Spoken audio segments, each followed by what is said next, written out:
there's no place like home for the holidays. And no matter how far away you roam, if you pine for the sunshine of a friendly gaze, for the holidays you can.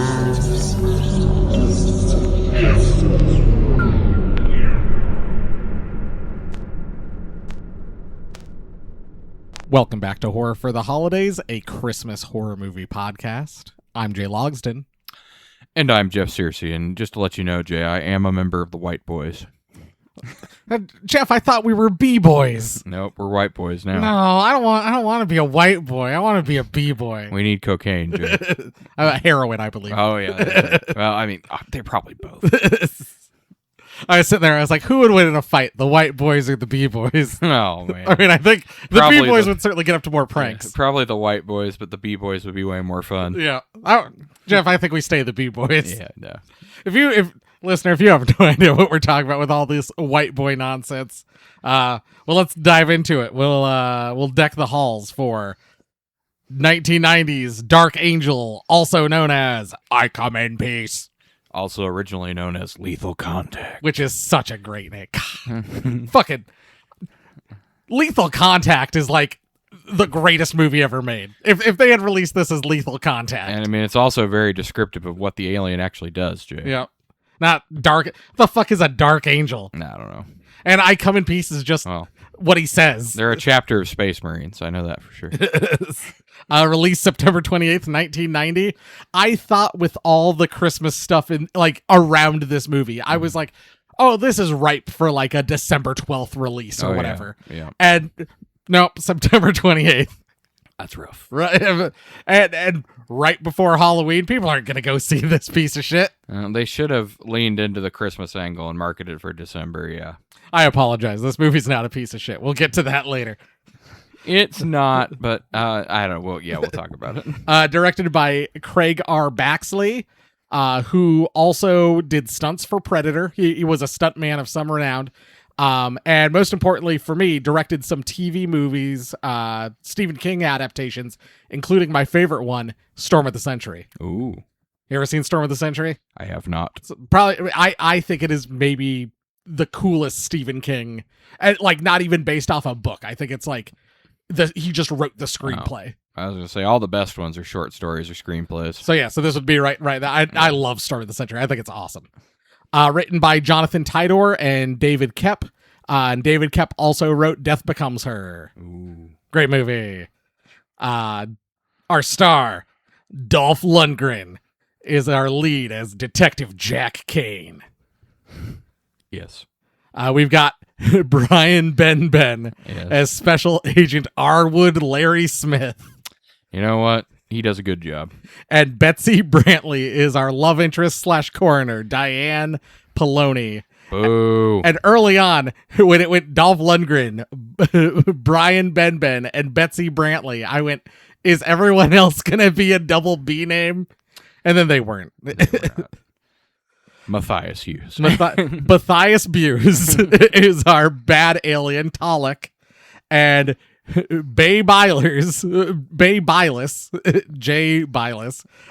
plays our good alien, Azek. Oh yes. And Jim Hain, who plays the police captain, Captain Malone. We will see him again whenever we get around to that Fog Day episode because he plays the dockmaster in The Fog. You know what, Jay?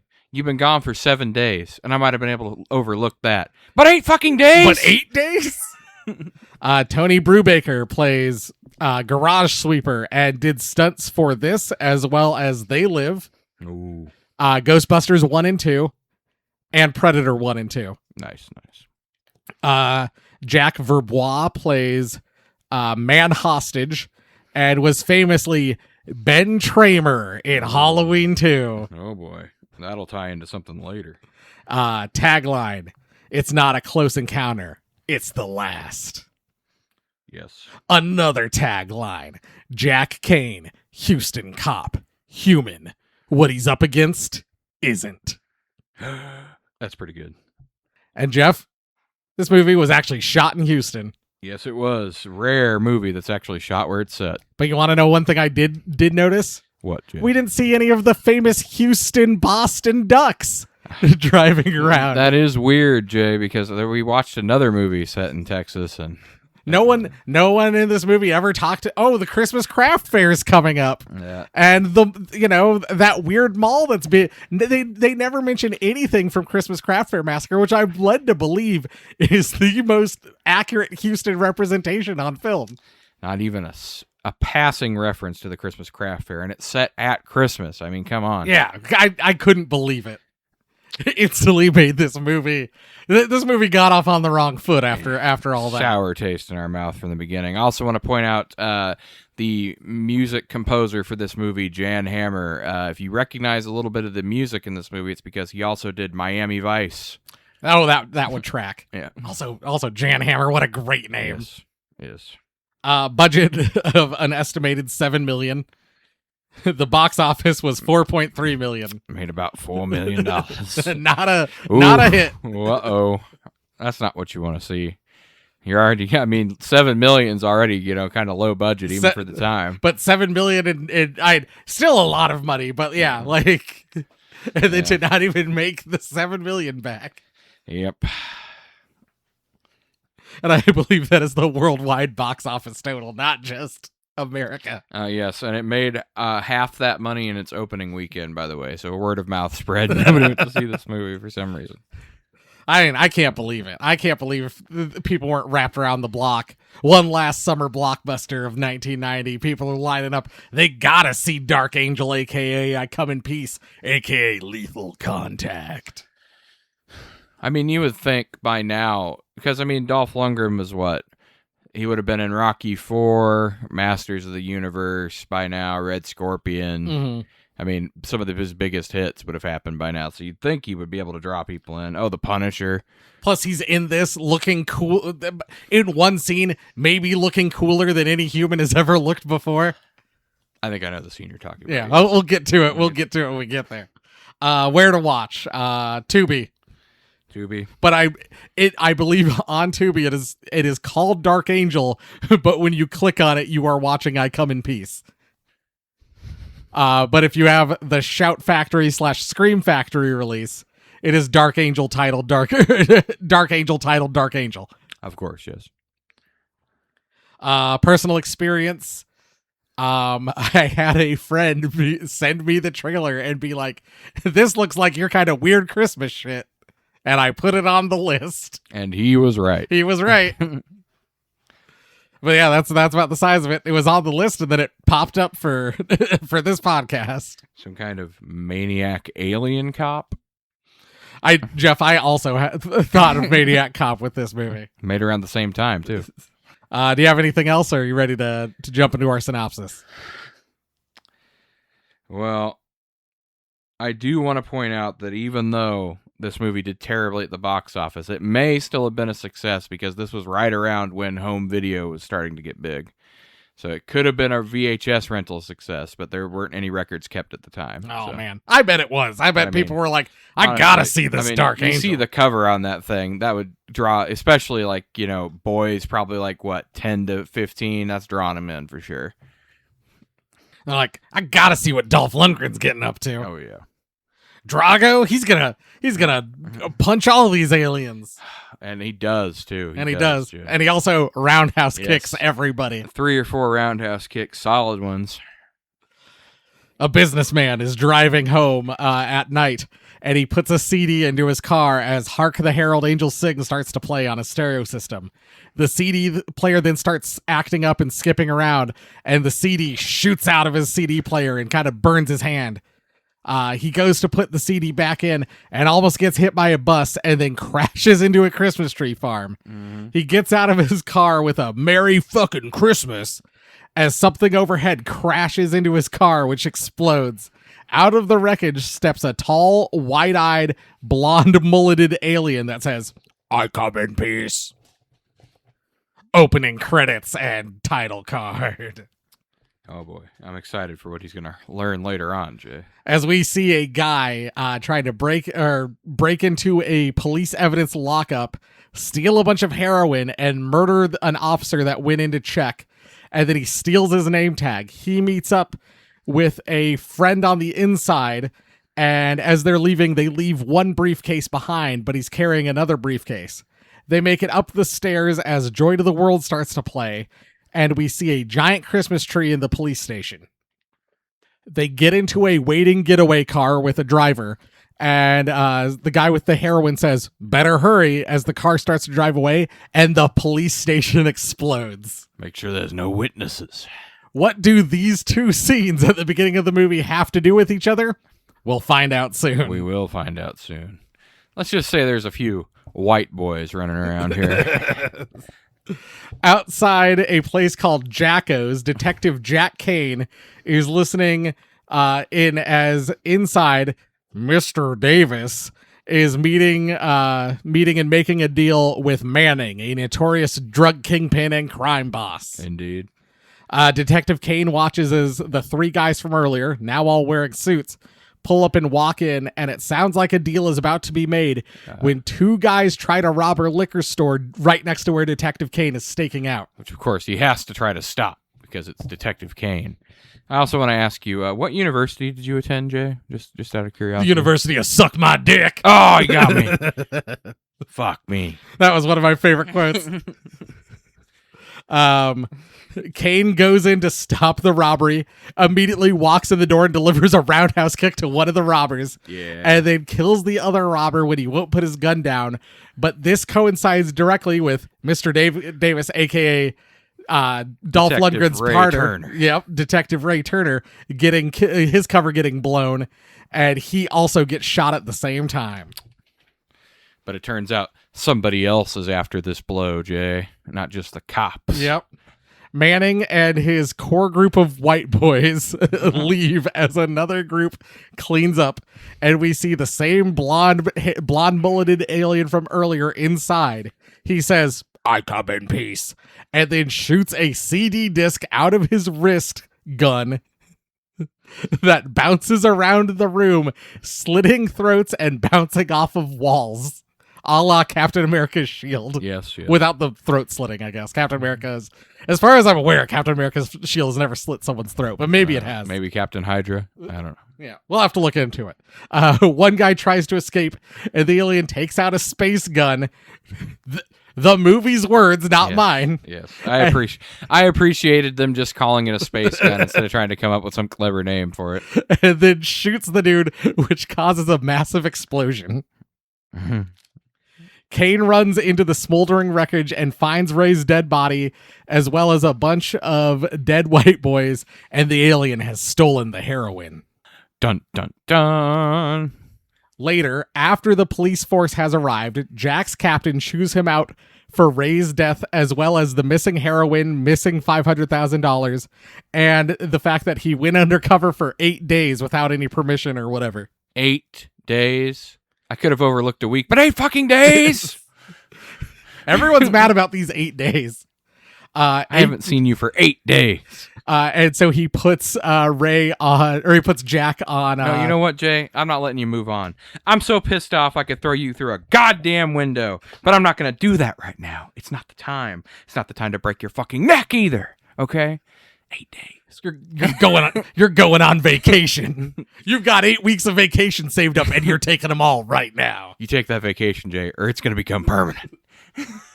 Agent Switzer then asks to speak to Jack, and we get this great scene in private. We get this great scene where they go into the bathroom. There's a cop at a urinal, and Jack's like, "Hey, get out of here." And the guy's just like, "Oh, okay." And he turns around and leaves without washing his hands. Of course. It would have been really funny if he had, like, if someone had acknowledged it, be like, "Dude didn't wash his hands." Switzer asks Jack for info, and Jack tells him that whatever killed these people wasn't a knife. And Jack offers to help. But wouldn't you know it, he's just been put on vacation for 8 weeks. Oof. Well, you know, Jay, he promised to go on vacation. He never said when. Jack is now off vacation, but he has a Fed as a partner. Ooh, boo, boo. Enter Special Agent Smith, who's a real pencil pusher, a real geek, a real pencil neck. And by the looks of it, these two guys, they're from different sides of the tracks. They're not gonna get along. Yeah. You know, Jay, you may not be accustomed to working cases under federal jurisdiction, but there's some general parameters we're going to have to establish. Parameters? Yeah, you know, like guidelines. I know what it means. Also, Jack's love interest, Diane, the coroner. Jack and Diane. Yep. Jack's love interest, the coroner, Diane, comes in and explains that the weapon that she can't explain the weapon that cut everyone's throats. There we go. And they get into a disagreement, and then Larry makes one of his funniest comments. Real healthy relationship you got there, pal. She even says she's like, how sharp this blade was. I don't think I could make a cut that precise with a scalpel. Yes. Some sort of nanomolecular edged weapon, you say? We then cut to a homeless encampment outside an abandoned school, as a giant series of holes get blown into a bunch of walls, and then we see a second brunette mulleted alien rise up as a homeless lady says, "Holy shit!" Yes. Appropriate reaction. At the crime scene, Kane and Smith bicker about how they dress different and their different approaches to solving crimes. I don't know how these two will ever get along, Jeff. Well, it turns out it's going to take something pretty crazy to bring them together. A bail bondsman is watching what I think is It's a Wonderful Life when his dog starts barking and his power gets cut. The blonde alien then grabs him and shoots a tendril out of his wrist that stabs the officer the bail bondsman in the chest and injects him with something. We'll find out is heroin. And then a spike emerges from the alien's wrist, and he goes to stab the guy. And as he goes to stab him, it cuts away to a cue hitting a pool ball, which I thought was kind of a neat cutaway. Yeah. Kane and Smith are in a strip club. Oh no, Jay! All the blood's rushing away from my head. I was gonna say, Smith comments on all the blood leaving his head, and Jack spots his old pal Boner. And boy, we're gonna have a bunch of quotes about Boner because I felt really immature, but all the jokes were really funny. I mean, they were. Boner is a pool shark / informant who tells them that he heard Manning, he heard that Manning thinks that the cops stole the drugs, but the drugs aren't on the street, so maybe the Martians took it. Mm-hmm. They go back to the crime scene, and Kane supposes that the weapon is like some kind of pool ball bouncing around, and he finds the disc lodged in the stereo speaker, still spinning and razor sharp. Indeed. And then, of course, Larry tries to pull it out and almost decapitates both of them. Yep. And then it gets lodged back in the speaker. It's almost like it's attracted to something in the speaker, Jay. A guy running a mini street sweeper in a parking garage, when all of a sudden the blonde alien shows up, does the whole tendril thing, and then we see him put the spike into the dude's head and start sucking his brain juices out. Are you telling me this guy traveled millions of miles just to suck guys off on Earth, Jay? He sucks a lady off on Earth, too. Through the spike, we kind of see stuff being drained up into some kind of compartment. Yes. The brunette alien then shows up and starts shooting at him. The blonde alien then runs on top of cars as they explode behind him. Of course. And then he jumps out a window. Yes, as you do. The brunette alien is a terrible shot. He is. He really is pathetic when it comes down to it. Jack goes to Diane's where they presumably fuck. Yeah. Sing a little ditty, maybe. The next morning, Jack goes back to his apartment, which appears to be ransacked. Smith is inside saying it was like this when he got there. You've been robbed. Boy, you FBI guys don't miss much, do you? And that there were more murders last night. What does he say? You better be fucking Santa or you're dead. The blonde alien then shows up at a garage where there's a lady mechanic working on a car, and then she gets sucked off. Yeah, but not before, of course, her top gets exposed, Jay. Gotta rip that shirt off. Yep. But we're not talking Silent Night, Deadly Night, where they rip the No. shirt off and no one's wearing bras in this universe. This woman's wearing a bra. Boo. And nobody takes it off. Nobody even tries, Jay. They go to Bruce, a scientist who I guess is experimenting with caffeine. Also a crack fiend, I think. That Kane knows. And he shows him the disc, and it apparently it runs on some kind of magnetic frequency. He tries to shovel a bunch of pills into a trash can when he sees the FBI is there. They then go to see Diane at the coroner's, and she tells us that all the victims had massive heroin overdoses before they died. Ooh. That's where all the heroin went. That's what people have been getting injected with. That's why he needed the pure heroin. Manning sends a threatening note to Kane informing him that he fled to Rio, but Warren, Manning's right-hand man, and the white boys are out looking for him. Yep. Gotta watch out for them white boys. He didn't want to go to Rio till next month, Jay. It's packed right now. They are immediately chased in their car by two white boys. Smith gets off one shot and basically blows out their back window, which scares these white boys away. They go to Warren's building, where Kane distracts a bunch of white boys by setting off their car alarms, and then sneaks in and roundhouse kicks everyone that gets in his way.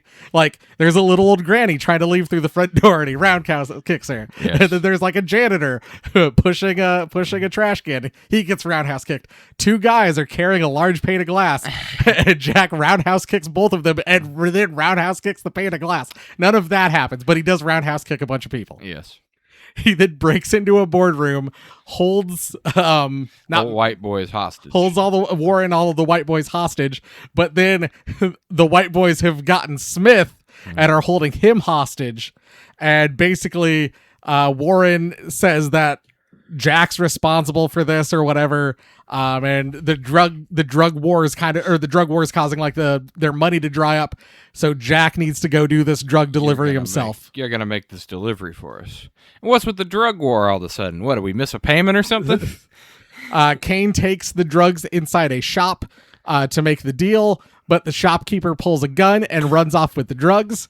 Kane chases after him, but finds the drug dealer dead. And then the blonde alien drops down behind him. Kane tries to fight him, but he just kind of gets thrown around by the blonde alien. When the brunette alien shows up, blows up some more cars with his terrible aim, and the explosions distract the white boys. So Agent Smith kicks both the white boys in the dick and then runs off to help. Yes, of course. The two aliens chase each other around some more. Kane goes back to Diane, who tells him that all the victims had their pituitary glands drained, and that the fluid would be a perfect drug, hypothetically. Ooh. They go back to Bruce, who tells them that someone stole the discs, and that they looked a lot like Agent Smith. A couple FBI agents showed up. Sounds like Smith's been lying to old Jack. Yeah. The blonde alien goes into a convenience store, murders some people with the disc weapon, and then the brunette alien shows up, and they have a shootout where the brunette alien gets hit and injured. Yes. And he starts leaking marshmallow fluff out of his stomach. Oh no. My Stay Puffed. The whole department shows up at the convenience store as the brunette alien watches. The captain tells Jack that he's back off the case and he's going on vacation, and that the FBI is handling it now. Jack tells Diane that they're going on vacation, and then tells Smith to fuck off, and gets in his car where the brunette alien is in his back seat. Smith then follows Jack in to continue yelling at him, and then he's like, "Hold on one second, guy." So he yells at Jack some more, and then turns back around and he's like, "Whoa!" The alien, who we learn is Azek, tells us that the other alien, Talek, is making Blarcy a priceless drug, and that if Talek can get the drugs to his home planet, that more like him will come to Earth and harvest it from all of us. Azek then cracks and explodes in a brilliant, bright light, but Smith was able to grab Azek's space gun and runs off with it to give it to Switzer, who tells Smith that he's off the case now and that he's served his country well. And it turns out that Switzer's about to kill Smith, but Kane followed him and kills Switzer instead, and they take the space gun back. And this is also where Smith reveals that he's the one who robbed the apartment earlier looking for the disc, too. They find it Tolek's hideout at the old abandoned electrical plant. Of course. The old Fletcher building, you mean? Tolek shows up and gets punched and kicked a bunch by Kane, but basically sells all of it. Tolek fights back and chases after them as they shoot at each other. And the cops use it, or the Smith and Jack using Azek's gun. And then it turns out Smith is actually an excellent shot and hits Tolek multiple times. And one time, like, hits him in his armor or whatever, and the Blarcy pack fell off. And now our good guys have the Blarcy drug. They could have just called it, like, the drug. They didn't have to call it Blarcy. Nah, it's better. Gotta get some of that Blarcy on it. They go back to Jack's house, where Agent Smith is like, he got hit with the disc weapon. And he's like, oh, do you got a jacket for me? And he's like, here. And he's like, oh, this one fits perfect. And Jack's like, yeah, I had it since I was 12. Yep. And so they're planning to go out and they've got a plan to go trap Tolek. And this is where Dolph Lundgren is not wearing a shirt and just throws on a leather jacket over his shirtless chest. Yes. And I think is wearing a pair of sunglasses and looks cooler than any person has ever looked before. Pretty close, yeah. I went, man, why is Dolph Lundgren more of a star? This is he looks so cool in this scene. He does look cool in this movie. But Diane shows up. Time for our vacation. Yeah, it's time for our vacation. But wouldn't you know it, they don't get to go on vacation because they've got this plan. And then some white boys show up, start shooting at them. But then Tolek shows up, killing the white boys and a police officer who just happened to be driving by, and steals that police officer's police car and chases after Jack, Diane, and Agent Smith in their own car. Stop. You're using a municipal vehicle against regulations. The car chase goes through the streets / sidewalks of Houston before they both drive through a shopping mall. Of course. And then back onto the street where Tolek is able to force like cars to crash into a tunnel. And Agent Smith is able to get the gun working, the space gun, and shoots it at Tolek, blowing up the police car. And then, Tolek just comes sprinting out of the wreckage of the flaming exploded police car like nothing happened. I mean, he's pretty much established he's indestructible. They make their way to a factory and set a trap for Tolek using the Blarcy as bait. Gotta have my Blarcy.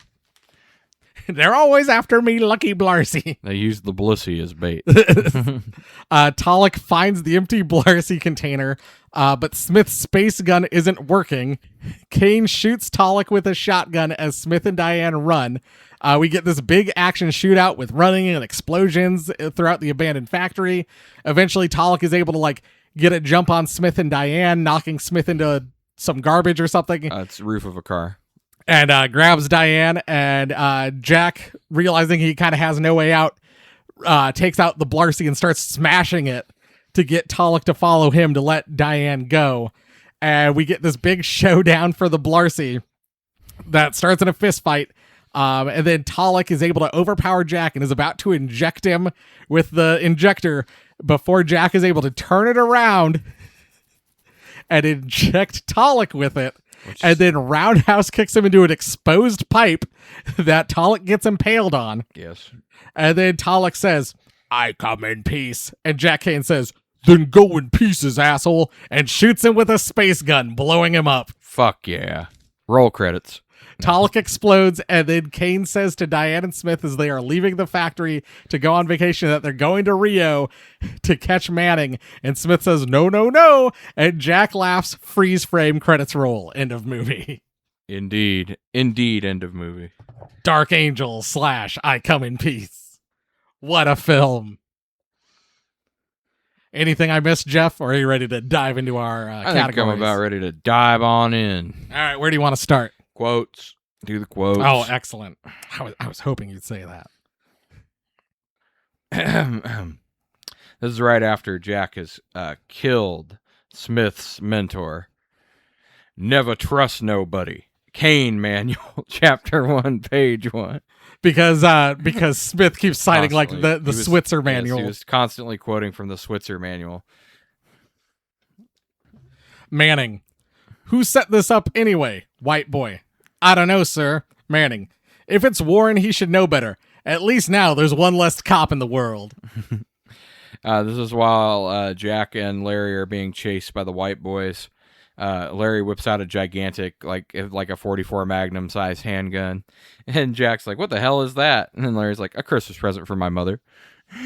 The line I said earlier, Jack hands Smith a jacket. Mm-hmm. Hey, it fits. Jack, it should. It was mine when I was 12. This is right before the supermarket kind of like corner store shootout.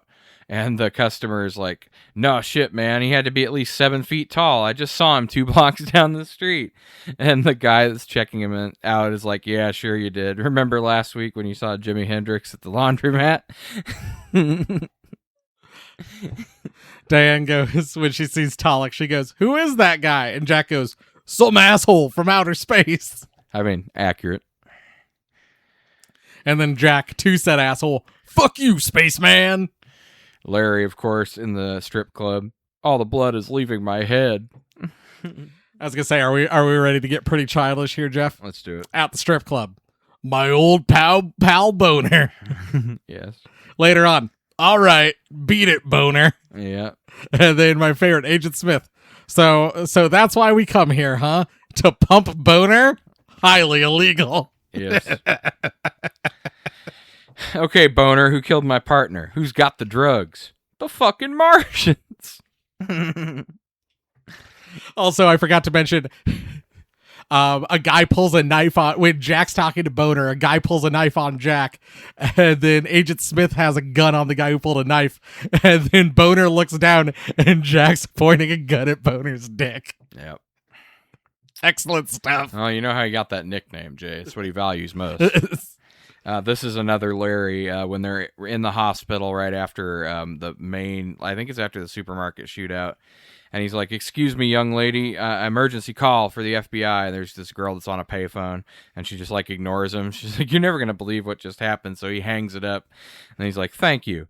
Do you have change for $1?" And then she just walks up. And then later on, he's trying to make a collect call. Yeah. Also, I assume the guy's name is Boner. I assume he is Boner from Growing Pains' dad. And so that's whatever Bruno Stabone Sr. is in this movie, and then Bruno Stabone Jr. is Boner in Growing Pains. Oh, yes, of course. I always think about the Family Guy where Adam West thinks the fact that his name was Boner is the funniest thing. Yeah. Oh, so this is a pair of Jack and Larry quotes that go together. "Jack, you're going to think I'm crazy." Larry, "Well, don't let that stop you. It hasn't yet." And Jack's like, "I think we're dealing with aliens, and not from Mexico." And then the follow-up quote, "I need you to listen to me," from Jack. And then Larry's like, "You need a psychiatrist, Jack." Oh, man. I think I'm out of quotes. Oh, this last one. Because earlier on in the movie, he commented on what Dolph Lundgren is wearing or whatever, if it was best for their appearance or whatever. He's like, "Well, if we're going off that, then you should ride in the trunk." And then later on, Jack's asking Bruce, the scientist that's crazy on caffeine, he's like, "Are you all right?" And he's all beat up, and he's like, "I feel like I look." And Larry's like, "You look like shit." And Bruce's like, "Look who's talking." Yeah, that's all I got. What do you Christmas Spirit? How Christmassy is the movie? How Christmassy are the kills? I don't know. I mean, the movie's fairly Christmassy, I guess. It felt very Maniac Cop 2. Yeah, it doesn't have a lot of stuff like in your face or whatever, but it's around. You notice the decorations. I think it's more Christmassy than Maniac Cop 2, but it's about the same level. Yeah. If that makes any sense. Yeah. Kills not at all, unless you consider an alien coming down, injecting people with heroin, and then sucking their brain juices out through like a needle. Christmassy. Then it's incredibly Christmassy. I mean, I suppose giving people heroin could be considered a gift. True.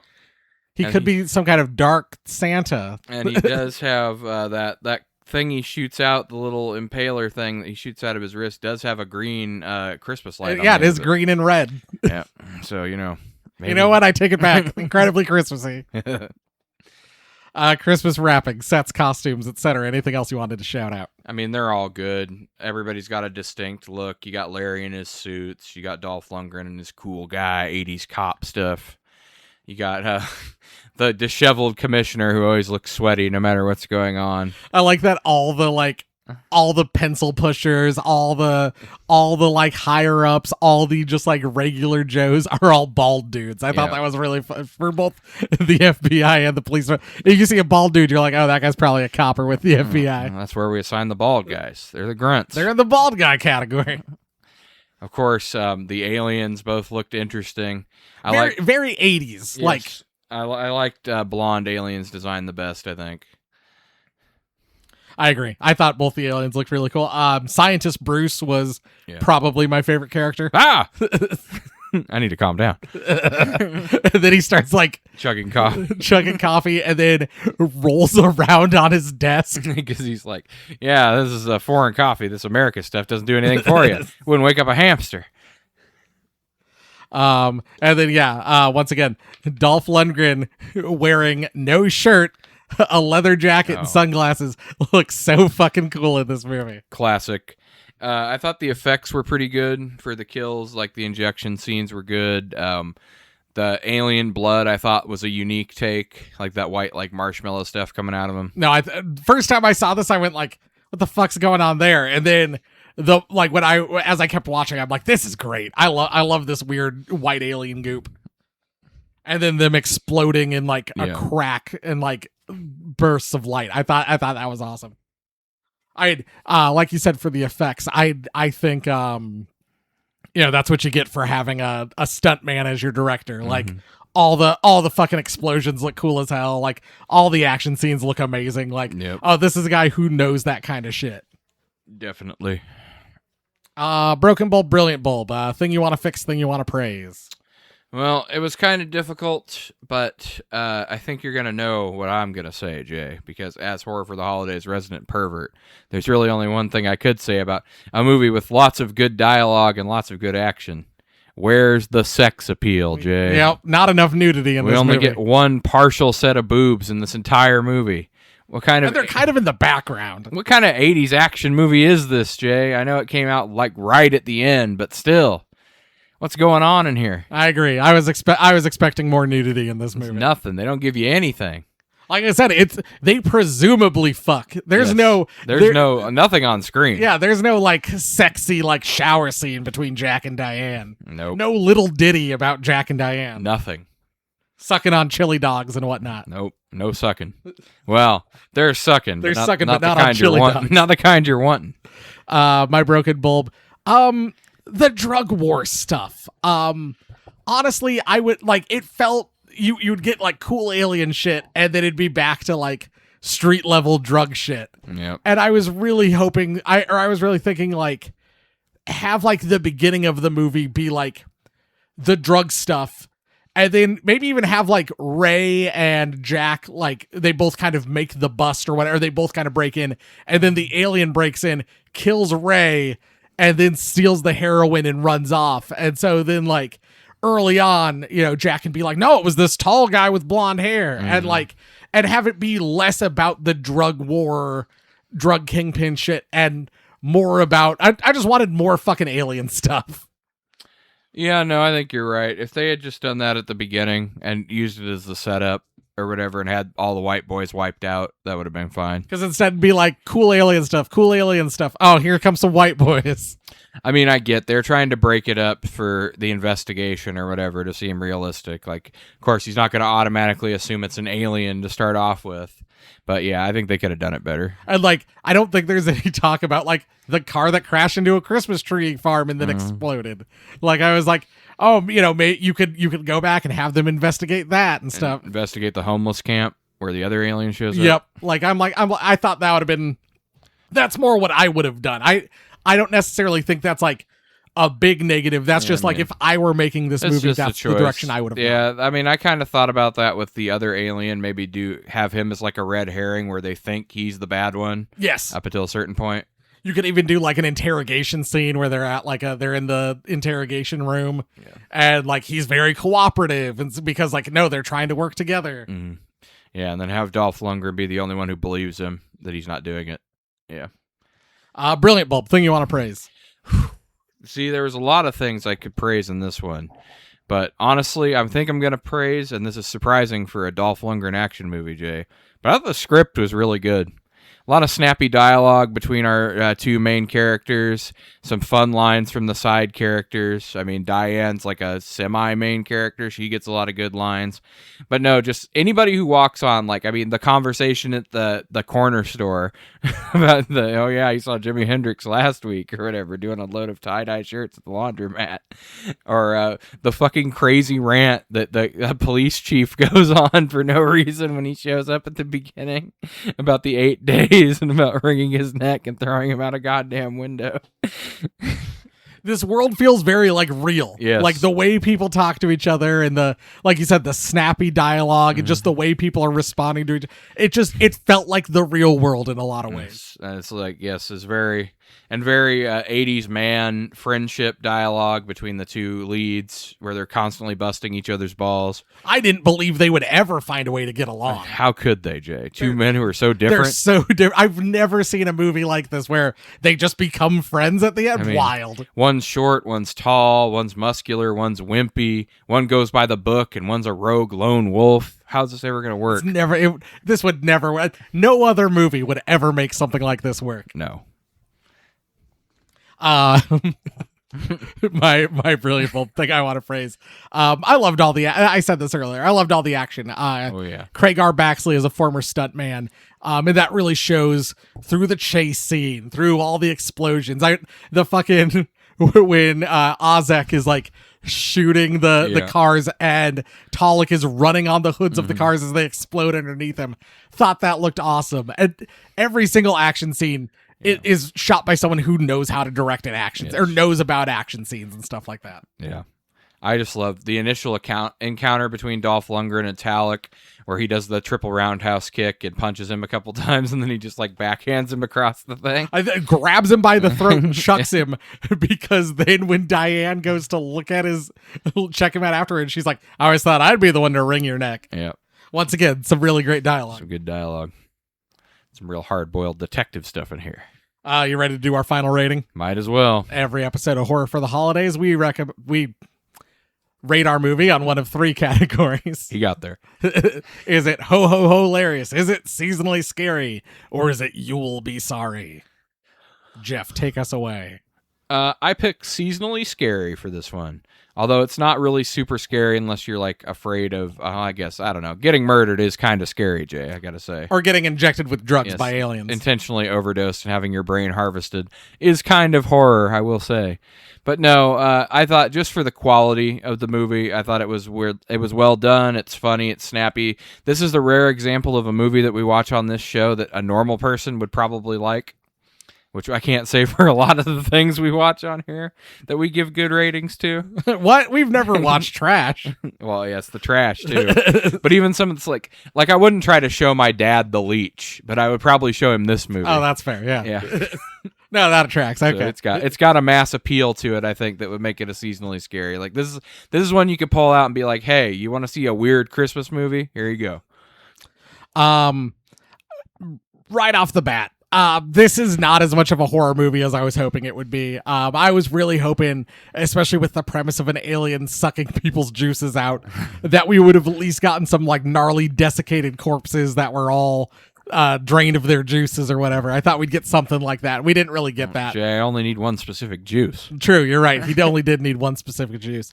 But this movie's just big dumb fun. Dolph Lundgren running around looking cool as hell, roundhouse kicking everybody that gets in his way, all while an alien drug dealer is killing people to make what did I call it? Blarcy? Yeah. This movie's a fucking ho ho ho hilarious. I fucking loved this. Yeah, I was flopping back and forth between those two, but yeah. It's right on. Yeah. It's right on the thing. Like for me, literally, if we had gotten like desiccated corpses when the people had been drained of juices, I would have given this a seasonally scary. I was just like, oh, that's a little short on what I was looking for. And remember, folks, I'm the resident pervert of this show, and I still gave it a good rating, even though there's nothing for me in it. Yeah. What? This was the fucking 80s. I know. Every other scene should have been Golden sexy. Age. It was the golden age. Well, Jeff, just stop to think that maybe we're wrong and maybe we're getting clothes for Christmas. Nope. No, I never think that, Jay. Our opinions are literally the only ones that matters. Did you see that I put that on the stocking stuffer description? I did. I loved it. So. All right, hold on.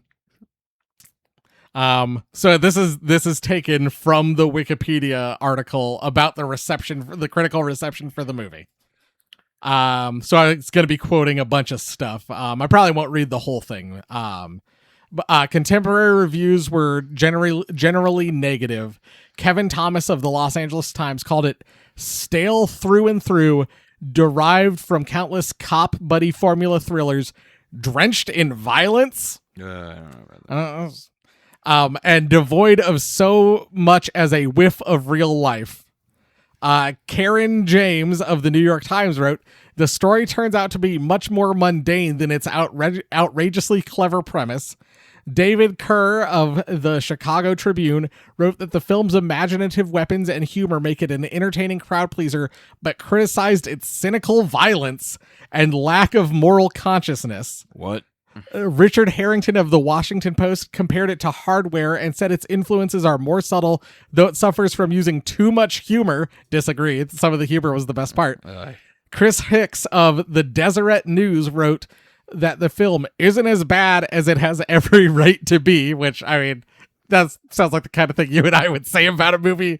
This movie's not as bad as I thought it would be. Provides some fun for fans of the genre. And then Luke Cedrone of the Baltimore Sun wrote, apart from the gore, I Come in Peace is an amusing mixture of action, science fiction, and comedy. Once again, where the fuck are you guys getting gore from? There's barely any gore in this movie. I don't know what the hell they're talking about. Are they talking about the little pinprick marks from the stabbing thing? And like maybe you see like people's throats getting slit, but you don't really see anything. I say you see it for like a second, flash up on screen or whatever. I think a dude even gets hit with one of the discs, and instead of being like, I was like, oh, is his head gonna get cut off? Is this gonna be like real gory? No, instead I think he gets thrown backwards through a window. Yep. 0 stars if I could. He came in peace. I left in anger. He came in peace, and I was coming too, if you know what I mean. Oh, I know what you mean. Boner. I was pumping boner. And hey, that's highly illegal. An alien travels across the galaxy to Houston to harvest drugs from human brains. Travels across the galaxy to Houston. That sentence is more entertaining than the movie. Dolph Lundgren plays a cop who apparently solves crimes by being 6'5" and staring suspiciously at things. Hey, you know what? Not everybody can do that. His partner is annoying. I disagree. I like Smith. I like Smith too. His boss is angry. That's fair. Yeah, that's fair. The FBI. He's an angry, hard-boiled. I was gonna say, captain. have you never seen a police captain from the 50s up through the early 2000s? That's what they do. I was gonna say, I think the best police captain is probably Raymond Holt from Brooklyn Nine-Nine. I mean, you got your classic on SVU. They're on what, season 27 now. Cragen, that's his whole thing. He's an angry Irish guy. Of course, the FBI is useless, true to life, and the alien has somehow mastered interstellar travel, but hasn't mastered saying anything besides "I come in peace." By the end, I was rooting for the alien. At least he had a plan. 0 stars. I came in peace. I left demanding a refund. Boo. We got a witty guy here, Jay. 4 out of 10. Dark Angel. That's just the name of the movie. Yep. What on earth is going on in the film title here? I don't know, but I prefer Dark Angel for sure. Anyways, this was Matthias Hughes's big flick for which he is most remembered for, which isn't much to shout about. Very silly sci-fi flick about an alien drug dealer sucking endorphins out of human brains to sell it all over the galaxy. It's very hokey, even even for its time, and without Lundgren would be a total B-movie schlock. I think it's still... I mean, it is. It's with Lundgren, yeah. Even Be a with C movie without. Even with Lundgren, it's still pretty poor with bad effects. Bad effect? What the fuck? Terrible acting, once again, and only a few impressive car stunts to hand. What the fuck are we talking about?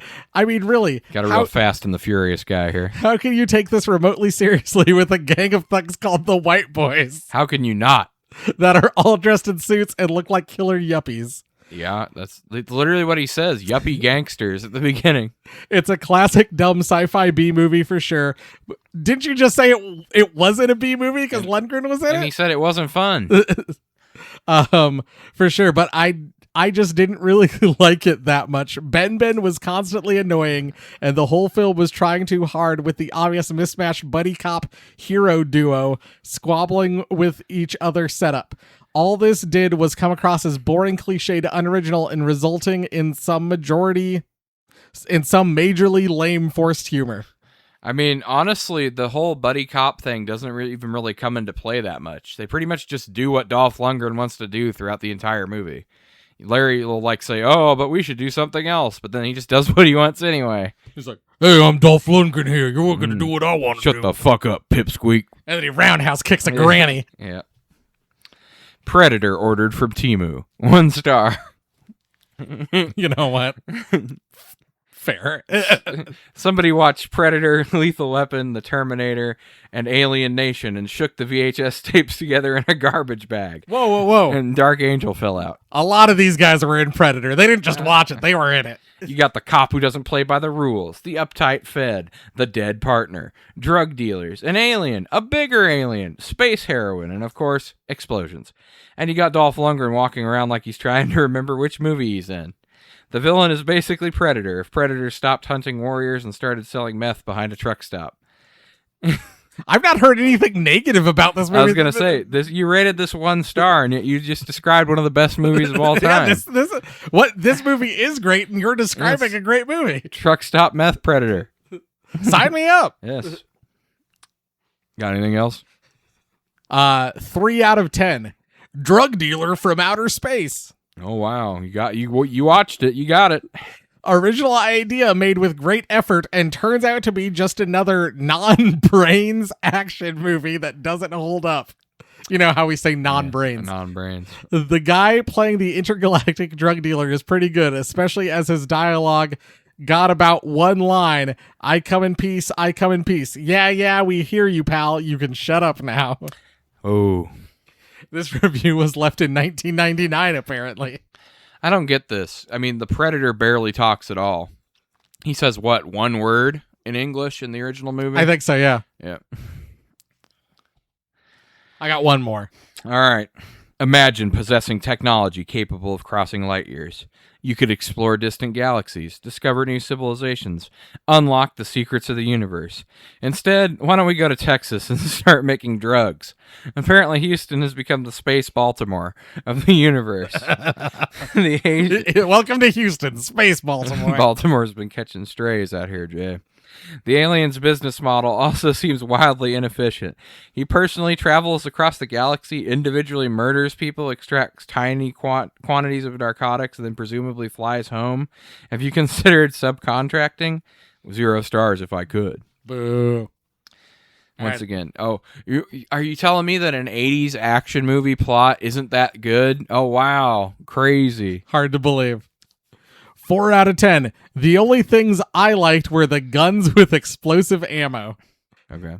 Dark Angel is a film about an alien drug dealer who comes to Earth to harvest humans for their endorphins and then sell them on the black market. The endorphins are supposed to be the ultimate drug and people will pay a lot of money for it. An alien cop comes to Earth as well to attempt to stop this guy, but ends up having to rely on the hero as he is killed in a particularly brutal attack. The only good thing about this movie is the action. Dolph Lundgren's acting is really bad, and the characters are mostly stereotypical. I've never seen a movie like that. Stop describing this as stereotypical. I've never seen 2 cops from different areas not being able to get along and putting their different. This has never happened before in cinema. Yeah, people just need to grow up, I think. Their criticisms are getting pretty... You know what? Your criticisms are cliche, sir. Kate is a loader cop who loses his partner in a failed drug bust, and Smith is a by-the-books FBI agent. Yeah, but he's not, though. That's the thing, is he breaks the book constantly. The aliens are humanoid but look very intimidating, and as such, I like them. I thought you said the only thing you liked was the action. Anyway, Okay, let's pause for a second. So he's a by the book agent. He's not, though. Literally, he goes over the book at the very beginning. They immediately go break the book by interrogating Boner at the strip club, and he just goes along with it. You can't pump Boner. That's illegal. He's like, that's all he says is you can't pump Boner. He never stops him. Their weapons are also heaps good, and as such, I like the movie. Oh boy, we got a Brit. The main comment here is about drugs. Drugs are deadly to those who use them, and I guess it portrays that by the fact that the alien harvests drugs from humans. It is basically a theme that runs constantly through a lot of movies, attempting to address an escalating drug problem. It is also something that people can relate to. Yeah, I can relate to alien drug dealers. Yeah. The plot is basic, and so are the characters. There is no conflict of interest, and this is simply good guy against bad guy, and the good guy wins in the end. The movie is good for its action and its aliens, but little else. Already moving the goalposts. First it was only the action, now it's the action and the aliens. I mean, you should be able to relate to this, Jay, because don't you have Captain Kirk syndrome too? Where aliens won't stop sucking you off. Man, I wish. Gotta tell these green ladies to get away from me. Oh. Also, if we had given this guy two more paragraphs, I bet he would have found a third thing that he liked about the movie. If we had given him more and more time, he would have come around and been like, "No, this movie fucking rules." Actually, I think I might have liked this movie. All right, here we go. This is my last one, Jay, and it was a unique one I found just for you because I know you like these crazy ones. All right. 1 star. Somehow Dolph is the small guy. The most unbelievable thing in Dark Angel isn't the alien drug dealer or the wacky plot. They somehow managed to find a man who makes Dolph Lundgren look like Kevin Hart. Every time Matthias Hughes walks on screen, Dolph suddenly looks like somebody's little brother. I spent the entire movie wondering where the hell they found this enormous German. And then another giant alien appears. Apparently their home planet has tremendous gravity and excellent protein powder. I came for Big Dolph. Where's Big Dolph? This is Little Dolph, if anything. There you go. I thought you might appreciate that. I loved that. That was great. Where is Big Dolph? Where is he? Also, man, I'm surprised like someone at like WWF or WCW didn't see this movie. Matthias Hughes would have been a wrestling star, like a giant dude who throws people around. Like, man, this guy had it. Oh, I also this is a 2-sentence one I saw on Google reviews, Jay, that kind of echoed what you said in your broken bulb. You have intergalactic drug war. Why am I watching Police Procedure? All in capitals. Well, yeah, I got why they were doing it. I just would have done more alien shit. Yeah. Quick shout out to Jay there, leaving Google reviews in all caps. Naughty list, Jeff. Why movie do what it did? Why movie why movie way it is? Where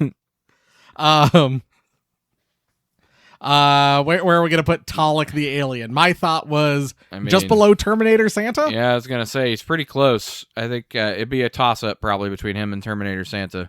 Probably depend on who got the drop on who. I just don't think Talik couldn't do anything with his little needle, or like he couldn't suck anything out or inject anything. If he had his explosive space gun, he could kill him probably. But yeah, if it came down to hand-to-hand combat, Terminator Santa's got it. But I'm like that's right about his level, I think. Yeah, I agree. Oh, it's agreed then. It's agreed. The council has spoken. Well, Jeff, it's time for this. Garbage day! Huh? No!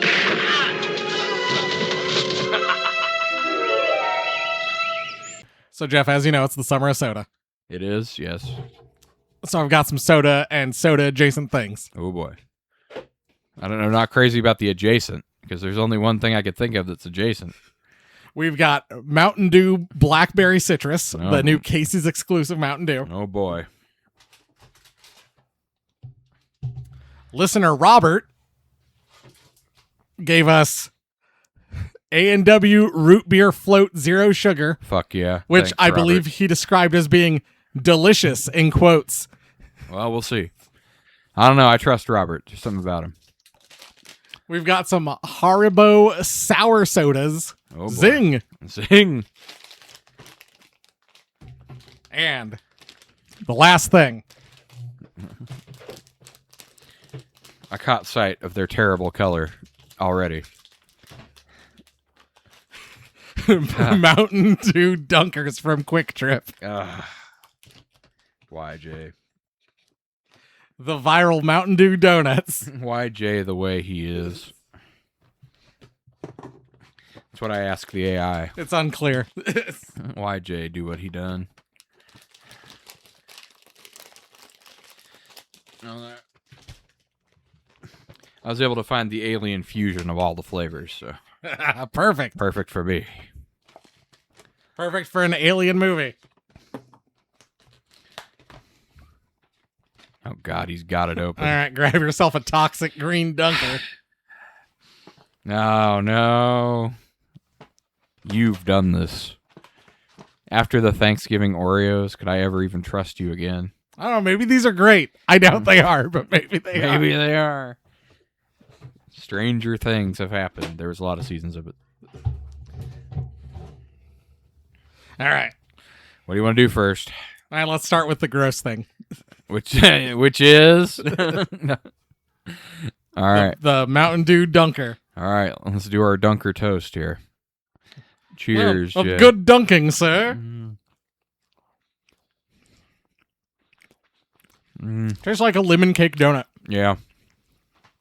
Nothing crazy. Got a little bit of Mountain Dew flavor, but not bad. Well.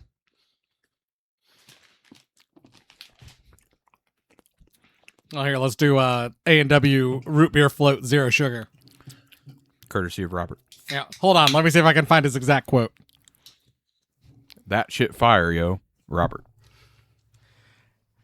Hey, dog, it's me, Robert, the poop master of defeat. Okay. Whoa, I can't believe I get to donate 6 cans of the absolutely delicious zero sugar A&W root beer float Oh, I don't to like the that. Horror for the Holidays podcast. I don't like that. And then he sent this picture. Oh, boy. Robert, why are you doing this to me? Why Robert the way it is? Why it do this to me, Jay? Why he make me suffer? It smells like root beer. It does. Which I would hope. That is a weird flavor. I don't know how I feel about that. Absolutely delicious, Jay. Yeah, you know what? If I could describe this one way, it's absolutely delicious. Yes. I mean, I don't hate it, but it's definitely weird. It's very weird. It's like it's more like a cream soda than it is a root beer float. Yes, I would agree. All right, we got to get one. So you got to get a peach blue raspberry, a cherry cola, and a lemon strawberry. Got them all. In my amorphous blob. Yeah, it's me, the amorphous blob. Indeed. The amorphous blob is also Taft maxing. Please, the amorphous blob was my father. Call me Blob. We need to go to Blobfest someday. Oh, that'd be good. All right, anyway. Which one do you want to do first? Let's do lemon strawberry. Okay.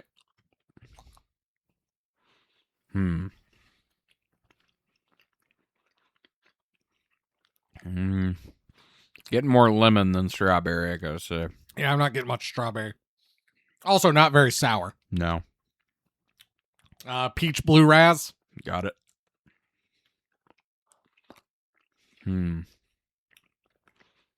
Way more peach than blue raspberry. Yep. Sensing a theme here. All right, then cherry cola should be very cherry.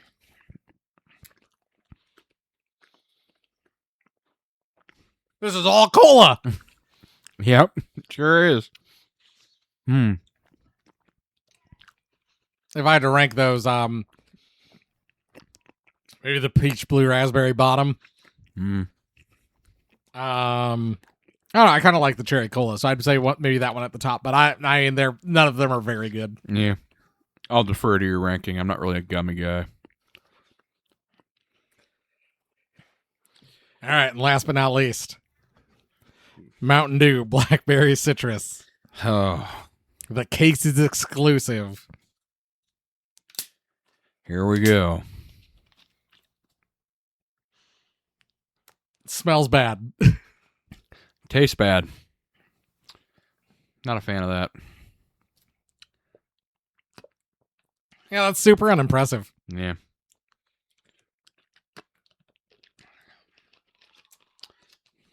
I was really hoping for more from that. That was disappointing. Very underwhelming.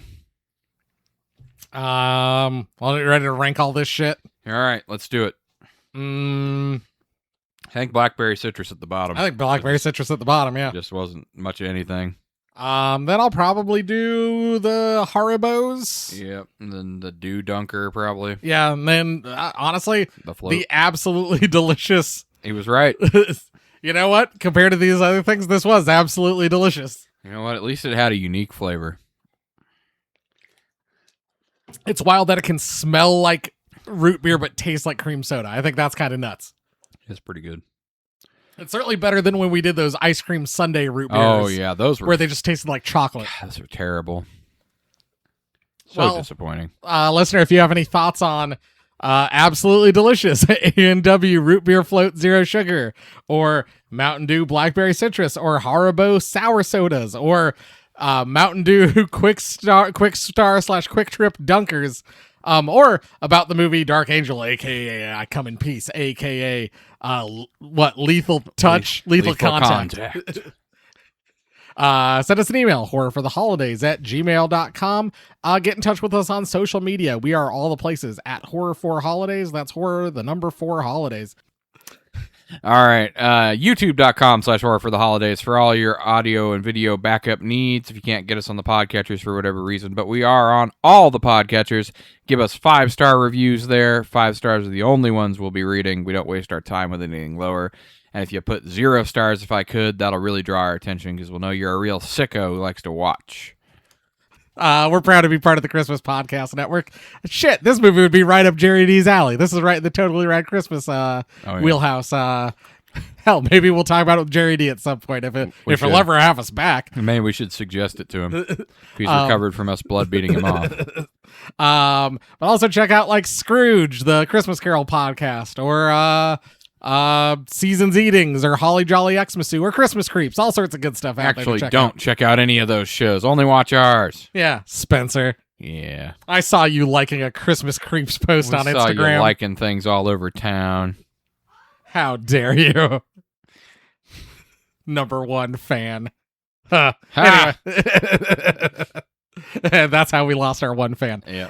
Sorry, our number 1 fan. No, our 1 fan was pretty accurate. I think we got a lot of hate watchers, Jay.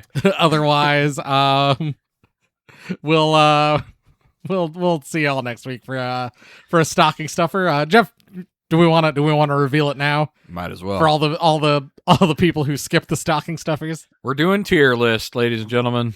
Yeah, we're gonna rank Ranking it. them. Kind of a thing we had talked about on the last stocking stuffer. We're diving feet first into this.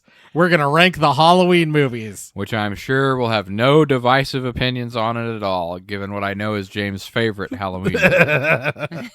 I'm excited. I'm excited to pound the table for my favorite Halloween movie. Oh boy. Anyways, we'll see you next week for that Halloween tier list, and in 2 weeks we'll be back with another Christmas horror movie. Anyways, thanks for listening. 8 days, listener? 8 fucking days? I could have overlooked a week, but 8 days? Bye.